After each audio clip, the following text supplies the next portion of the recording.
Bismillahirrahmanirrahim. Assalamu alaikum students. My name is Abdurrahman and I'm teaching you biology. Students, in this lecture we are going to discuss about the problems and policies throughout the history of Pakistan कि किस तरह से पाकिस्तान की different ministries और government के different इदारे जो हैं वो अपनी plannings करते रहे हैं, अपनी policy making करते रहे हैं कि किस तरह से ये जो आबादी का जिन है इसको कंट्रोल किया जा सके और साथ ही साथ फर्दर या फ्यूचर प्लानिंग पॉलिसीज़ वगैरह का हिस्सा बनाया जा सके।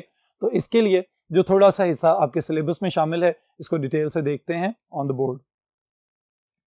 जी स्टूडेंट्स, सबसे पहला पॉइंट जो आप लोग याद रखेंगे वो बहुत ही इंपॉर्टेंट पॉइंट है कंसेप्चुअली इस चीज़ को समझने के लिए।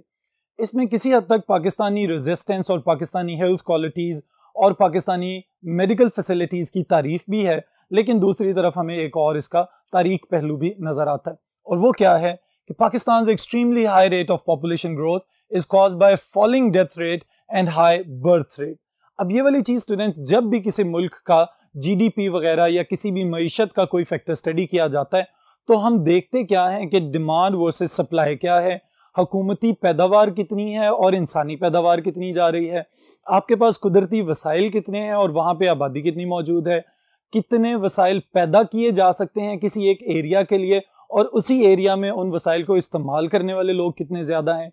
जब ये सारे फैक्टर्स मिलते हैं तो तब जाके हमें पता चलता है कि इनका रूट कॉज एक ही है और वो किसी भी सोसाइटी का बर्थ रेट और मोर्टेलिटी रेट हो सकता है कि पैदाइश कितनी हो रही है और अमवात कितनी हो रही हैं, कितने बच्चे उस इलाके में पैदा हो रहे हैं और साथ ही साथ कितने लोग हैं जो मौत का शिकार हो रहे हैं। तो ये वाली चीज़ यहाँ पे अगर हम पाकिस्तानी हिस्ट्री पे अप्लाई करते हैं तो हमें पता चलता है कि पाकिस्तान के अंदर आगाज से ही डेथ रेट जो है वो निस्बतन कम रहा है और बर्थ रेट जो है वो निस्बतन ज्यादा रहा है, जिसकी वजह से ये छोटा सा कोई 6 करोड़ वाला मुल्क आज हम अगर देखते हैं तो हमें पता चलता है कि ये 22 करोड़ तक पहुंच चुका हुआ है और गालिबन इससे भी ज्यादा। तो ये जो आबादी का एक जबरदस्त किस्म का एक्सप्लोजन ऑब्जर्व करने में आ रहा है, इसकी बुनियादी वजह क्या है students? That is high birth rate as compared to low death rates और मोर्टेलिटी रेट्स। ऑलराइट, आप लोगों ने एमसीक्यूज के लिए जो स्टेटमेंट्स याद रखनी है वो क्या है? Mortality rate in 1950 was 27 out of the population of 1000 people, या 1000 लोगों की जो एक पॉपुलेशन थी उसमें से 27 लोगों का डेथ टोल जो है वो रिकॉर्ड किया गया था। Then in 1990s it was 12 out of 1000, 1000 में से 12, तो 27 में से सिर्फ 12 पे अगर ये डेथ रेट फॉल कर जाता है तो इसका मतलब ये है कि ये आधे से भी कम हो गया। लेकिन दूसरी तरफ जब हम देखते हैं स्टूडेंट्स तो अलार्मिंग कंडीशन नजर आती है और वो क्या है? The birth rate was 44 out of the people of a population that contained 1000 persons. अब 1000 लोगों की पॉपुलेशन में अगर बर्थ रेट 44 चल रहा है और डेथ रेट 12 चल रहा है तो इसका मतलब ये है कि जब पैदाइशें इतनी ज्यादा होंगी, पॉपुलेशन बढ़ती चली जाएगी, तो उस एरिया के रिसोर्सेज के ऊपर एक जबरदस्त किस्म का पॉपुलेशन प्रेशर एग्जर्ट किया जाएगा, जिसको पूरा करने के लिए बहुत सारे वसाइल पैदा करने होंगे। और अगर तो हुकूमत इन ज़रूरियात को पूरा कर सके तो वो कामयाब है, लेकिन अगर हुकूमत इन तमाम ज़रूरियात को पूरा ना कर पाए तो फिर इसका मतलब है कि मज़ीद अच्छी स्ट्रेटेजिक प्लानिंग की ज़रूरत हो सकती है। Alright students, then we have some more information. In 1990 each family had 6.2 children on average। ये हुकूमती कैलकुलेशन है, 6.2 चिल्ड्रन की जो पैदावार थी वो उस वक्त थी। लेकिन उसमें जो एक अहम बात हमें नजर आती है वो क्या है कि 11% of couples were practising contraception. कि अगर हम जा रहे हैं स्टूडेंट्स 1990 में तो आज से तकरीबन 30 साल पीछे जाके हमें पता चलता है कि उस वक्त सिर्फ 11% कपल्स ऐसे थे जो कि आबादी की रोकथाम के लिए डिफरेंट एक्टिविटीज़ करते थे या मुख्तलिफ इक्विपमेंट्स, इंस्ट्रूमेंट्स या मेडिकेशन लेते थे ताकि आबादी के इस बेतहाशा फैलाव को कंट्रोल किया जा सके, कॉन्ट्रासेप्टिव्स वगैरह के मुख्तलिफ टेक्निक्स इस्तेमाल की जा सकें या फिर अद्वियात इस्तेमाल की जा सकें। फिर बाद में स्टूडेंट्स जो थोड़ी सी बेहतरी नज़र आती है हमें इसी सोसाइटी के अंदर थ्रू आउट द डेवलपमेंट, वो क्या है? इन 1950 family planning association of Pakistan, it was a private NGO.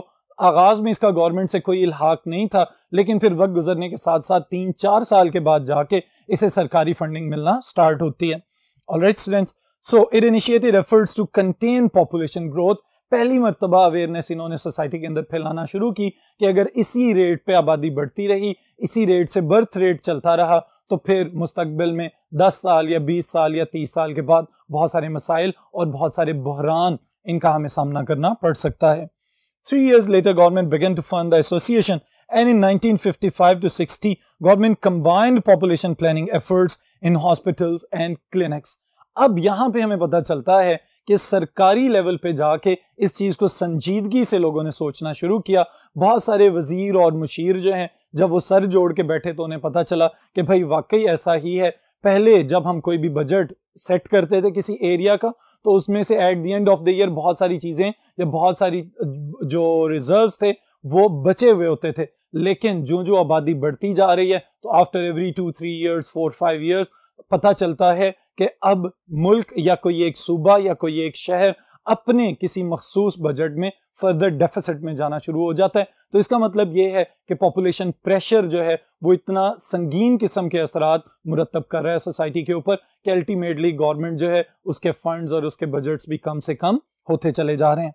Alright students, then in 1960s Ministry of Health initiated program to promote IUDs. They are intrauterine devices. Intrauterine devices female reproductive system के अंदर एक मखसूस part है जिसे हम uterus कहते हैं। उसके अंदर कॉन्ट्रासेप्टिव इक्विपमेंट को इंसर्ट किया गया ताकि फर्दर बच्चों की जो पैदावार है उसे कंट्रोल किया जा सके।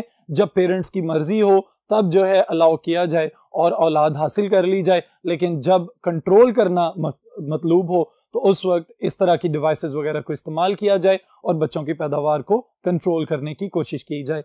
ये कब किया जा रहा है काम? 1960 में पाकिस्तान में ये इनिशिएटिव आ चुका हुआ था। ऑलराइट स्टूडेंट्स, फर्दर डिटेल्स देखते हैं नेक्स्ट बोर्ड के ऊपर। जी स्टूडेंट्स, अब यहाँ पे एक अलमिया हमें नजर आता है अपनी कौम का, और वो ये कि अगर 1960 में गवर्नमेंट सीरियस हुई तो उसने क्लिनिक्स को और हॉस्पिटल्स को और इवन के ये स्पेशली ट्रेन्ड स्टाफ वगैरह जो है उनको भी पे करना शुरू किए इंसेंटिव्स कि वो जितना ज्यादा लोगों तक अवेयरनेस फैला सकते हैं फैलाएं। इस्लामाबाद से लेके कराची तक घर घर तक जाके ये कैंपेन चलाई गई। गवर्नमेंट ने बाकायदा तौर पे फंड्स रेज भी किए, बहुत सारी कलेक्शंस भी इकट्ठी की, एनजीओज को भी मजीद जो है वो फैसिलिटेट किया गया। लेकिन एक खराबी नजर आई, और वो क्या कि या तो कुछ इदारे बहुत ज्यादा एम्बिशियस किरदार अदा करते हुए नजर आए, लेकिन जब बैक एंड पे उसको ऑडिट किया गया तो पता चला कि बहुत सारे सरकारी अस्पताल और बहुत सारे प्राइवेट क्लिनिक्स गलत रिकॉर्ड फ्राहम कर रहे हैं गवर्नमेंट को कि इतना ज्यादा अमल दरामद नहीं किया जा रहा था आबादी की रोकथाम के लिए, लेकिन गवर्नमेंट से फंड्स जो है मुस्तकिल तौर पे लिए जा रहे थे। जब इस तरह की करप्शन सामने आई तो फिर अल्टीमेटली गवर्नमेंट ने अपने इन प्लान्स को आहिस्ता आहिस्ता रोकना शुरू कर दिया और सारी की सारी फंडिंग को इमीडिएटली सदर अयूब खान के दौर में इसको मुकम्मल तौर पे बंद कर दिया गया।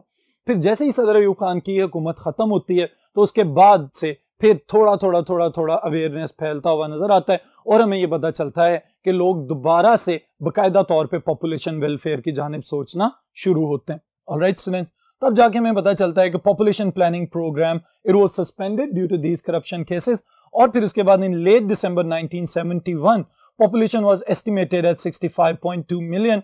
In 1980, Population Division, formerly under Minister of State, was renamed Population Welfare Division and transferred to Ministry of Planning and Economic Development, Family Planning Services and Maternal and Child Health Care. It was focused by that institute. अभी भी अगर हम देखते हैं students तो हमें पता चलता है कि महकमा जो हमें एक फलाह बहबूद का नजर आ रहा है कि जो आबादी के अंदर बेतहाशा फैलाव को कंट्रोल करने के लिए इस्तेमाल किया जा रहा है, वो तो हर वक्त सुबह शाम लगे हुए हैं इलेक्ट्रॉनिक मीडिया के थ्रू, सोशल मीडिया के through, home to home, door to door campaigns के थ्रू कोशिश तो करते चले जा रहे हैं। लेकिन सबसे ज़रूरी बात स्टूडेंट्स ये है कि हम खुद से इस जिम्मेदारी को समझें, तब जाके हमें पता चलेगा कि हमारी कौम जो है वो एक हजूम नहीं है, एक सुलझा हुआ ग्रोह है जो कि किसी भी तरह से हर वक्त हर सूरत हाल में इकट्ठे एक साथ चलने के काबिल हैं। इसी लिहाज से स्टूडेंट्स जब हम ये देखते हैं कि इंसानी आबादी, और स्पेशली अगर हम अपनी जियोग्राफिकल जोन को देखें,